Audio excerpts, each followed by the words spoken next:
嫡姐素有才名，长得也极美，在嫁给誉王前，她不幸突生恶疾，婚事一下子落到我这庶女身上。我欢喜羞涩地嫁入王府，为誉王生儿育女，打理府邸，拉拢人心，数次遭遇危机和暗杀。5年后，誉王登上皇位，嫡姐的病也好了。爹和嫡母道：当初夺嫡风险太大，才让你去帮你姐姐占着位置，如今也该拨乱反正。夫君也劝我。朕会给你贵妃之位，以姐姐身教体贵，今后一切都要你多帮朕扶持。我不愿，就被他们囚禁起来，一杯毒酒了结了性命。再次睁开眼睛，回到嫡姐病重那日，我垂着头，诚恳道：女儿配不上誉王殿下，三妹四妹都比我强多了。听见这话，姨母愣住了，三妹跟四妹互相对视，脸上纷纷露出了喜色。我给出的回答明显超乎大家预料。嫡母稍微沉默片刻，一字一句说：这是个极其难得的大好机会，你得慎重。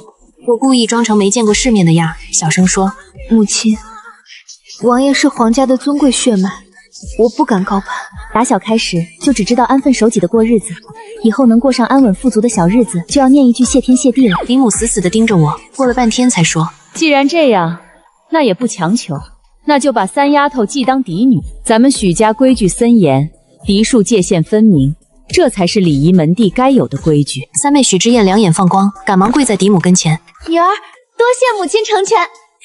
四妹眼里闪过一丝嫉妒，可这也不关我的事。前一世我心气极高，命运却很薄。从小我都以为才华和相貌绝对不输她，只不过在出身方面落了下风。故而当嫡母说姐姐病危，要把我当做嫡女，替嫁进王府时，我高兴极了。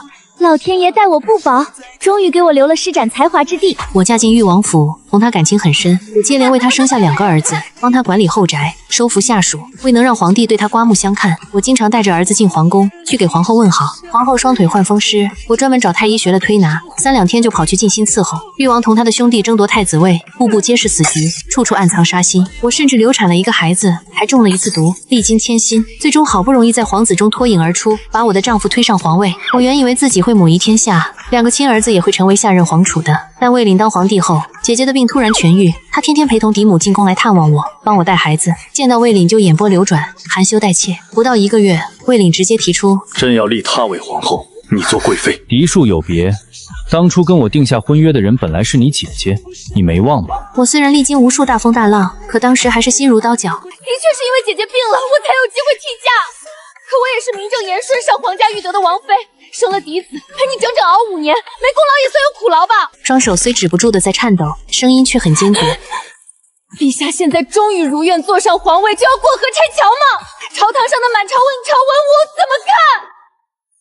史官会怎么写？魏廪瞬间沉下脸，冷笑：你永远都是这副德行，市侩精明，到处算计，从不吃亏。你知道姐姐当年为何生病吗？她察觉到你私下里暗恋我，才故意装病来成全你。这些年来，她受的委屈可比你多得多。我仰头大笑了3声。别告诉我这种鬼话你也信。若事情真这样，姐姐怎么不干脆忍一辈子，偏偏等陛下当了皇帝，才跑出来坐享其成？你！魏廪大发雷霆，转身走。我们双方僵持着，父亲与嫡母进宫劝我。父亲摸着胡须说：当年夺位风险太大，才让你去替姐姐占着这个名分，现在大局一刀，理应物归原主。要没有你姐姐，你哪里来这般好机缘？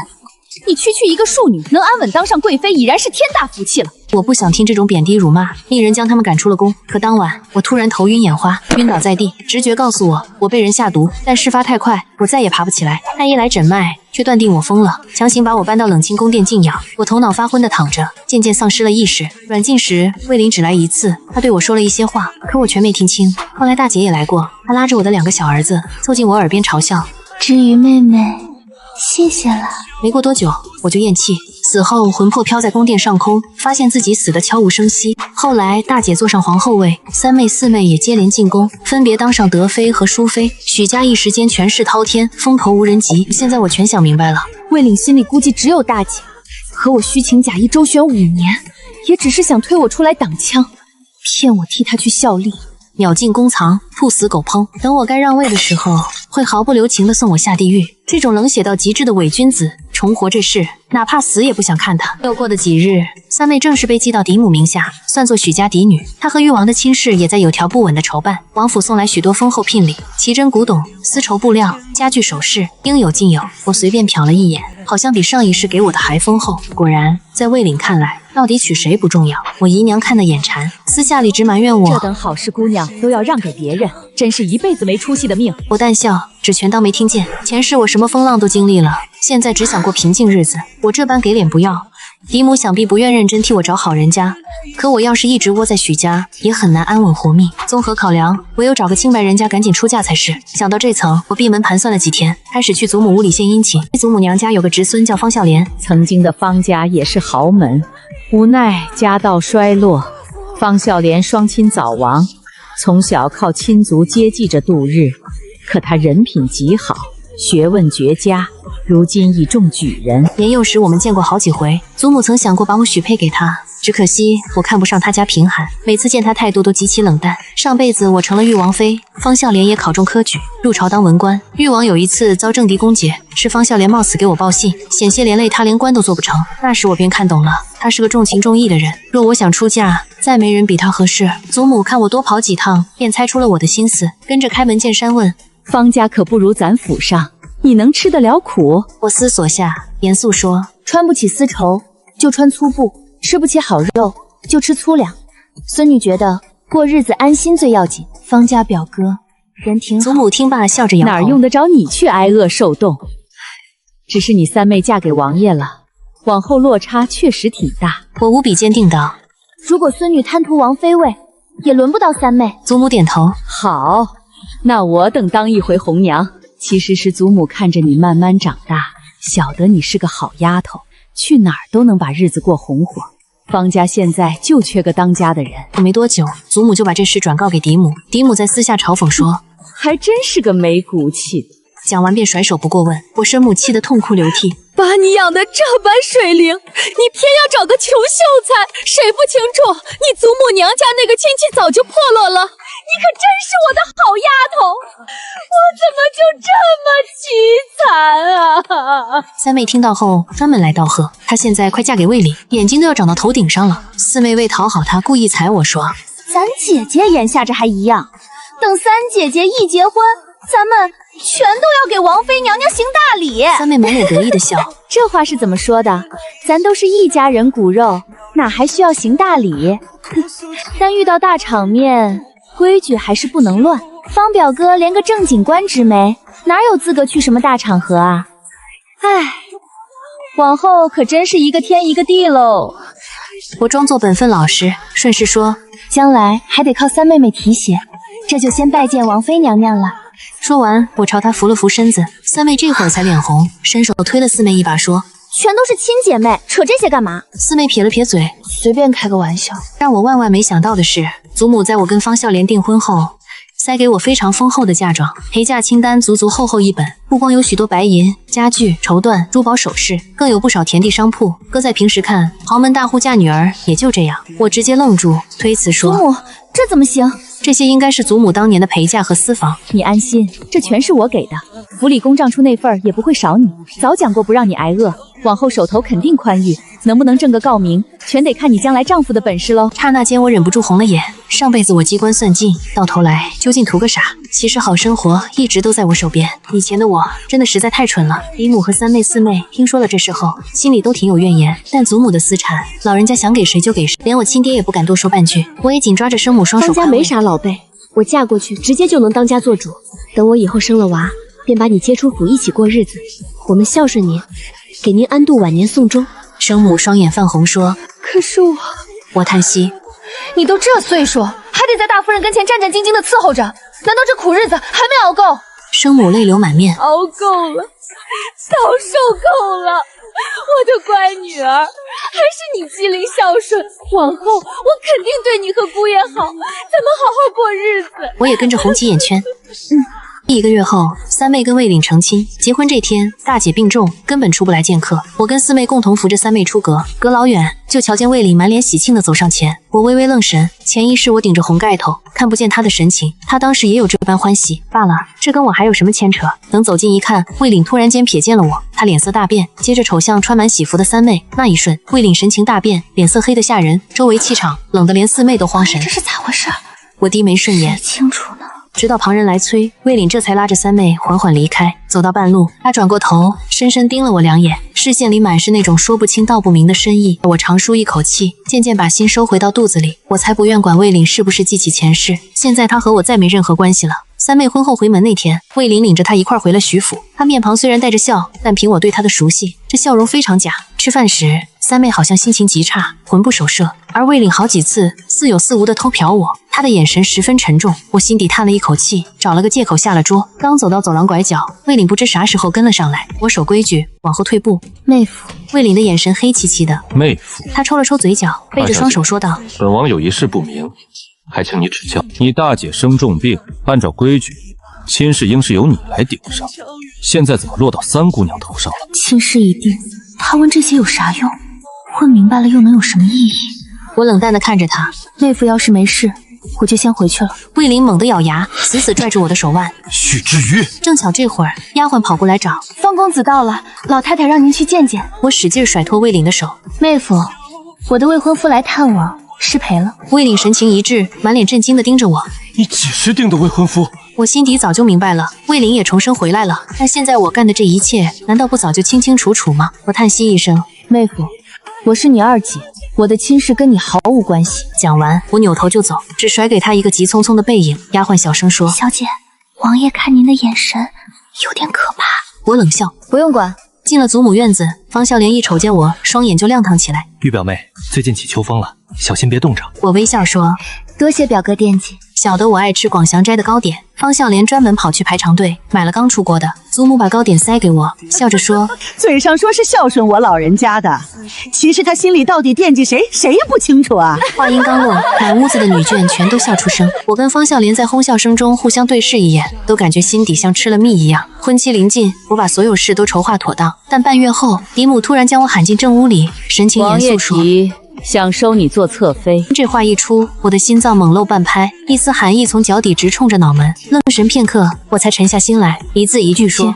女儿早就定过亲了，况且还是祖母娘家的亲戚。方家是衰败了，但好歹是许家亲属。方笑莲是有功名的文人，绝不是什么平头百姓。”嫡母脸色不太好看，停了停才说：“二丫头，母亲当然清楚你已订婚，但是誉王对你三妹妹其实很不满。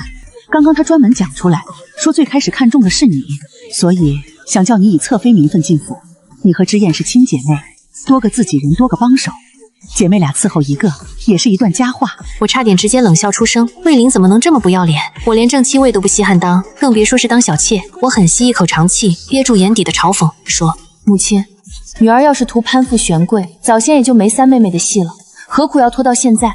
王爷的错爱实在没办法承受，请母亲替我拒了吧。”嫡母看我态度强硬，神情变得更加迟疑。其实我心底门儿清，嫡母这是怕三妹压不住后宅，大姐将来没法平白占便宜。二丫头，誉王讲了，要有你肯点头，将来王府后院全凭你做主，足见他对你是一片真心实意。你这样拔尖的长相，嫁给方孝伦太受委屈了。你要是怕老太太发火，我去替你求情，绝对不把动静闹太大。太搞笑了，想先从我嘴里拿到准信，然后跑去退方家婚事，即便是祖母，也绝不可能同意这等翻脸无情的做派。眼下誉王还没当上皇帝，朝堂很乱，伍兹强储位，他虽然有几分优势，但最后谁赢还说不准。重来一次，我手里还有许多底牌。我静下心神，慢慢说：“母亲，父亲位居太傅，把庶出女儿嫁给王爷当正妻，外头早就传他押宝了。我本来就有亲事，不少人都知情。若是不顾脸面退婚，把我塞过去，别人会怎么想？外人肯定觉得咱许家把全部身家全押给誉王了。说句不好听的，要是誉王以后争权倒台，咱们许家难道要跟着陪葬吗？”嫡母惊得流下冷汗，她不让大姐嫁过去，也是怕誉王夺权风险太高吗？没等嫡母讲完，我出声打断：“誉王在咱们府里姑娘中挑挑拣拣，娶了三妹还不满足，现在还想要娶我，太傅府任由他予取予求，可还剩下一丝尊严。要是不小心闹出个皇族强抢民妻的丑事，咱们府里也会背上贪图富贵、卖女求荣的黑锅。大姐将来病痊愈了，名声难道不受牵连？大姐可是嫡母的心头肉，只要牵扯她，嫡母表情立马凝重。毕竟现在局势还没明朗，嫡母也没法子一意孤行。她皱起眉头，叹气说：“我懂你心里不情愿，但誉王殿下好像铁了心。母亲，三妹和誉王殿下才刚完婚，难免脾气不和，日子久了，自然能培养出恩爱夫妻的情分。这事女儿就全当没听过，你也别再提了。”嫡母抬头瞅了我一眼，想当场发作，却无从说起，只能憋着火气。让我再好好琢磨，你先回去吧。我扶了扶身，转身离开，踏出院门，被凉风一吹，我才发现后背的衣服全湿透。出了正院，我拐了个弯，直接跑去祖母屋里，把事情全抖出来。告状谁不会呀？祖母听完火冒三丈，当夜把父亲和嫡母喊过去狠骂一顿。你们两口子为了点荣华，连老脸都不要了，读了这么多年的圣贤书，全都读进狗肚子里了。大丫头究竟为啥生病？得了啥病？你们敢说吗？她在外公家里舒舒服服的享清福呢，你俩心里打的啥算盘，我门清的很。千万别自作聪明砸了锅，算计太多，最后反而丢了小命。父亲听完祖母的痛骂，灰头土脸，狂冒冷汗。回房后婉言回绝魏岭，为了安抚他，父亲提出能把四妹嫁进王府，只可惜这回被魏岭拒绝了。事后祖母叮嘱我，婚期尽量往前赶一赶，早些嫁出门，早踏实。我郑重的点点头，抓紧筹备出嫁事。某天，我跟方笑莲去银楼挑首饰，走累了，他让我在茶馆歇脚，他跑去帮我买杏花糕。忽然间，包厢的门开了，魏岭黑着脸推门走进来。至于我想跟你聊聊。看来他始终不愿死心，一股挥之不去的恶心厌烦涌上我心头。我语气冷漠道：“我跟殿下没啥可闲扯的。”魏岭却步步紧逼，嗓音沙哑地说：“至于我清楚你重生了，否则你绝不会这么选。像你这样心高气傲的人，怎会心甘情愿下嫁一个普通的举人？”我看着他，瞬间有些出神。上辈子我们夫妻恩爱，熬过无数的难关，我曾替他挡下过毒酒，险些丧命。那时魏岭不管不顾地抱紧我，声嘶力竭地喊人救我。他哭得痛不欲生，赌咒发誓绝不负我。当时他表现得太深情，让我极其感动。但那些痴情全是虚无缥缈的假动作。等他见识了大姐的绝色容颜之后，全变了。现在回想，假如当年死了，是不是就不必承受后来那些羞辱？我把思绪从回忆中拽回来，诚恳说：“既然重新来过，殿下早就知晓一切，肯定能比上一世更快夺下皇位。臣女在这里提前祝贺殿下万事如意，顺便提醒一句，我大姐许知轩还在等你，殿下实没必要强求我。”其实我对他来说根本是可有可无的。魏岭张了张嘴，眼神闪过一抹慌乱，停了半天，他才凑到我跟前。我知道你怨我，上一世确实是我亏欠你。你没亏欠我，上辈子所做的一切全是我自愿的。想博个高低贵贱，自然得豪赌一把。我自己押错宝，怪不得旁人。我只想提醒你，大姐因为我对你痴情，才故意装病，害得你俩没法长相厮往，白白耗费了5年青春。我冷笑，现在我大姐还病着呢，铁定是因为顾忌着三妹妹。这般感人的姐妹深情，殿下绝对不可以辜负。我大姐贪图富贵，好吃懒做，实际上她的心机并不深，无非是她生了张楚楚可怜的脸蛋。追忆当年，我连生了2个儿子，天天得操持王府的上上下下，难免不显得世故又老态。大姐却不染纤尘，活脱脱就像个下凡仙女般纯洁。魏岭并没被骗，他是彻头彻尾信了大姐的鬼话。听我这番话，魏岭神情反倒缓和了些，温柔说：“还在跟你姐姐吃醋？你呀，就是太好强了。”他想抓紧我的手，却被我甩开了。魏岭的语气低沉且自信说：“至于别倔了，我心里有你，从来没忘记过。我懂你心里也是爱我的。重活这回我发誓，皇后位置必是你的。你姐姐娇气，封个贵妃安享荣华就行。”我挑高了眉毛，这家伙听不懂人话吗？但魏岭依旧自顾自的诉深情。至于你千万别怕，上辈子你被人毒死，我全替你查明了，是你嫡母干的呀！他趁你不注意，在你茶水里投毒，我为了替你撒气，没理会你姐姐哭着求情，宰了她替你报仇。你死掉以后，我才察觉真的不能失去。脑海全都是你影子，哪怕你三妹四妹后来都进宫，可他们谁也没法替代你。我实在听不下去了，呵斥道：“闭嘴！”魏岭愣住，我只觉得怒火中烧，冷笑道：“魏林，别再搁这儿替自己狡辩！我嫡母下的毒，要没你在背后默许和撑腰，他敢动手吗？你见异思迁，贬妻为妾，纵容我嫡母要我老命，一句后悔就能把旧账勾销，一句痴情就能掩盖你的薄情寡义，大大方方承认好色就罢了，这般巧言令色的狡辩只会让我觉得恶心。魏林脸色铁青，目光冷得像冰。许知玉，你矫情闹够了，就顺着台阶下来，不然当心弄巧成拙。都这地步，他还以为我在跟他赌气，真是盲目自信到家。魏林想要凑上前来，一道清瘦修长的身影挡在了我的跟前。方笑莲不卑不亢的拱手行礼。知羽已和在下订婚，还望殿下能自重。魏林眯着眼，眼神似刀般刮过方笑莲。区区一个小举人，也敢来跟本王抢女人？方笑莲丝毫不退让，伸手把我护在身后，说：就算是皇亲国戚，也不能强抢官宦女子，霸占妻姐。知羽，我们回去。我深吸了一口气，跟着方笑莲走人。背后传来魏岭阴冷的声音：知羽，本王绝不会死心。回家后，方笑莲并没有追问我跟魏岭的纠葛，只叮嘱我安心歇息。他走后，我的心情越发焦躁。深秋时，落叶洒满一地，院子里更显凄凉。我太懂魏岭，就像他也懂我般，他是绝对不会轻易罢休的。虽说眼下他还不能拿我怎么样，可如果未来某天让他大权在握，我还能躲开朝堂，独善其身吗？到那时，只怕会连累到方笑莲。想到这层，等方笑莲再次登门时，我对他交代了一切。表哥，前世就像一场大梦，我曾嫁过一次玉王。我把前世的经历全盘托出，全部讲完后，脸颊早湿透了。咱们退婚吧。既然他不想放过我，那我也要有仇报仇，有冤报冤，哪怕死，也不会让魏岭这个人渣得逞。但我不想连累无辜之人。方笑莲安静地听我说完，听到退婚两字，终于按捺不住上前一步，抓紧我的手。他眼底翻滚着复杂滚烫的情绪。知羽，其实我全知道，上辈子我眼睁睁看着你含恨离世，却毫无办法。这辈子能重新碰见你，得你倾心，我早就高兴坏了。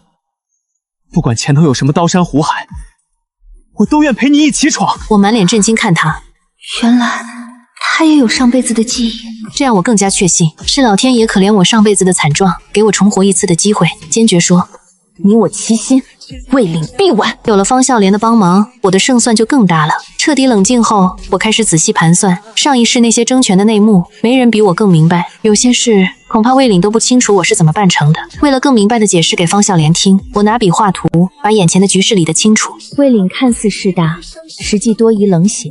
他最大的弱点不在朝堂，而在后宫。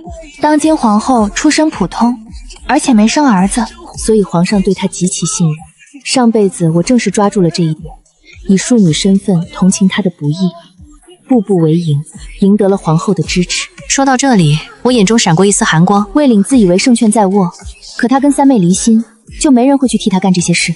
其实也并非我小瞧三妹，但他根本没做这些事的胆识和勇气。上一世他定了亲，是翰林学士家的大儿，既清高又体面。但魏岭招他进宫当妃，他毫不犹豫地退掉了婚事，一头扎进后宫争宠。他跟我大姐何等相似，魏岭不愿对我放手。也许感情只占一小半，我对他的用处，他肯定比谁都清楚。到如今皇后还是中立的，我跟方笑莲结婚后，能够找机会在他跟前露脸，只要稍稍讨好承恩侯夫人，不难办到。到时水滴石穿，我就能把这份支持送给我愿支持的任何一位继承人。方笑莲听得入神，目光中流露惊叹。至于要是男儿，必能成就一番大业。我轻笑，是女子，我也能行。如今我懂了，把一切全压丈夫身上，才是我最蠢的错误。除此之外，还有这些关系是不能少的。探讨了一整个下午，方笑莲听得心服口服，最后她才开口：知羽，你想扶持谁跟魏林打对台？我拿起笔，在纸另一端郑重地写下了一个名字：贤王魏征。上辈子他仁爱宽厚，在百姓跟清流里威望极高，只可惜太讲究什么君子作风，在争权的关键时刻上总差了一点，最终遗憾惨败。但重活这事不同了，清楚未来5年内会发生的所有大事，江南的水灾，北方的粮草危机，甚至连皇上几时生出废立逆头，这些全是贤王上一世跌倒的地方，也是我帮他逆风翻盘的时机。哪怕魏灵也知道，那就看谁棋高一招。我抬起头，冲方笑莲说：等你考中进士，便找机会加入贤王的阵营，而我会在内宅跟后妃之间周旋。贤王妃是将门虎女，脾气直率。其实上辈子我跟她的关系挺好，这种人得用真心去交。我会找机会帮她拉近跟皇后的关系。看着窗外的天空，我慢慢捏紧双手，低声说：“正所谓牵一发而动全身，牵一发而动全身。我们要干的不光是自保，我要把这江山送到贤王手里。”灯花炸裂，发出轻微的响声。不知不觉，天色变晚。祖母派人来喊我们去吃晚饭。方笑莲站起身子，突然露出一个舒心的笑。不知为何，我觉得这才是真正的你。我紧张了好几日，此刻也终于憋不住笑出声。算计别人的感觉确实挺好。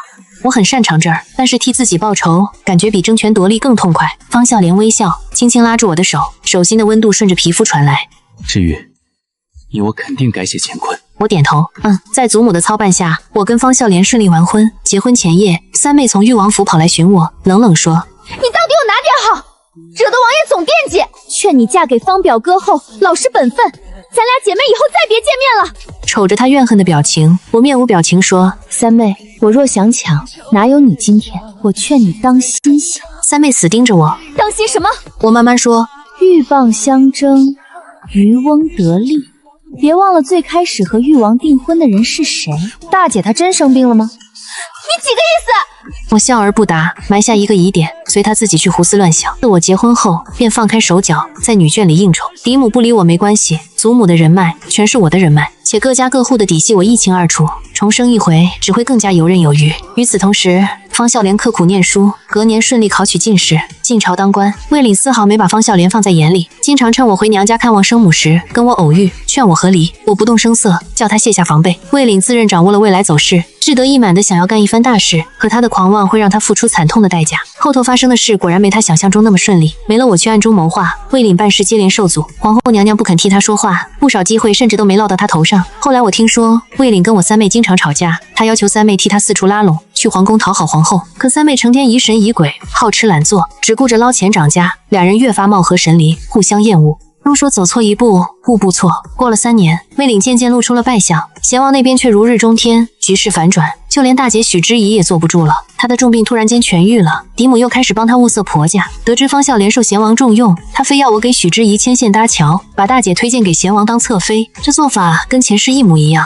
被我冷脸拒了。嫡母这辈子就生了一儿一女，大哥本领平庸，在国子监里混20年，连个举人都考不中。嫡母就把全部希望全压大姐身上了，指望她攀上高枝，谁拦路就弄死谁。以前的我就是被她心狠手辣的给除掉的，现在弄丢了我这把趁手的刀。我倒想看看嫡母大姐能不能如愿以偿，没成想我还是高估了他们。大姐为了勾搭贤王，不知从哪本小说里抄了套路，跑去郊外偶遇，哪知连贤王面都没见着，就被贤王妃逮个正着。贤王妃出了名的脾气暴，力气超大，气得当场翻脸，一鞭子抽在大姐脸上，不光毁了容，那让她名声臭了。许家立马变成了整个京城的笑话。四妹本谈好了婆家，因为这事被退了婚，嫡母没辙，只好回头去苦求魏岭收下大姐。当年你俩才是未婚夫妻，现在这些全是误会。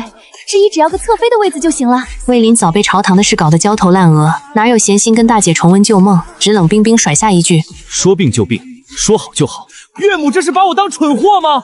大姨姐这般朝三暮四，好吃懒做，要是真急着嫁人，城门外有没钱讨老婆要婆当要饭的，嫁他们就行。嫡母如遭雷劈，彻底僵死在原地，动弹不得。大姐毁了容，没了婆家和名声，变得疯疯傻傻的。她成天跟嫡母大闹，全赖你！要不是你贪图荣华富贵，非逼着我去勾搭贤王，我哪能落到这种地步？我本来能当王妃的，是你不同意，非要塞三妹去，你毁了我这辈子！母女俩竟然反了目，在大姐日复一日的咒骂下，嫡母中风了，瘫在床上一动不动，连吃喝拉撒都得靠人伺候。父亲恨大姐不孝，加上他完全失去了利用点，把她扭送家庙去修行，永远不许再出门。我去探望过嫡母一回，她瘫在床上，可怜兮兮地盯着我。我明白，她是放不下大姐，大哥、三妹、四妹全指望不上，就想拜托我照料一二，一片慈母心，惹人可怜。可他们从头到尾都只想踩着旁人往上爬，把别人的命当成野草，手段太脏，让人恶心。我贴在嫡母边，小声说：“你瞧，你的宝贝女儿又比我尊贵到哪儿呢？”讲完，我笑着离开屋。这节骨眼想收他们母女的命，简直是轻而易举。但是我没下死手，因为他们活着比死了还折磨。随后的朝堂局势更紧张，魏岭越是急着翻身，越是容易栽坑。更何况我一直在旁边虎视眈眈地盯着。上一世他花了5年，爬上了95之尊，这一世才过4年就彻底栽了。在这回的春季科考前，我揪出魏岭想在礼部试卷里暗做手脚，贤王顺水推舟，在金銮殿上当着满朝百官和皇上的面，抖出了魏领贿赂主考，打算偷改名次来安插心腹的铁证。没多久，江南水灾贪污赈灾银爆出，魏领不管灾民死活，贪污自肥。贤王顺势联合文臣，发动了致命一击。面对如山铁证，皇上对魏领彻底绝望，直接削掉王爵，流放到荒山野岭。临走那天，许家上下就只有我一个人来送别三妹。这辈子他还没算计过我，我专门给他备行囊，免得他在路上挨饿受苦。至于那魏领，我是专门来看他一败涂地的惨状，看一场迟来的天大笑话。魏领看到我满眼死灰，还在难以相信的嘀咕：至于不该这样，本不该这样的。我是皇家贵族，我是当皇帝的命。至于肯定能重来一次，肯定可以。我冷笑一声说：我知道你毁了，可我不愿接受，就像我这辈子的选择。去年我请了一位算命先生给他算卦，先生说这人虽有帝王骨相，但缺乏福运加持，终究霸业会塌。须知天命早定，得贤妻辅佐或天赐良缘才是成事关键。换句话说，魏领确实有当皇帝的命，但要是没我帮他转运，千秋霸业注定落空。上一辈子我以为自己只是他的贤内助，觉得他才是主宰，现在我全懂了。离了我的魏领，就像一条丧家野狗，我才是那个真正掌控大局、呼风唤雨的人。回望京城，风起云涌。魏领，胜者为王，你输了。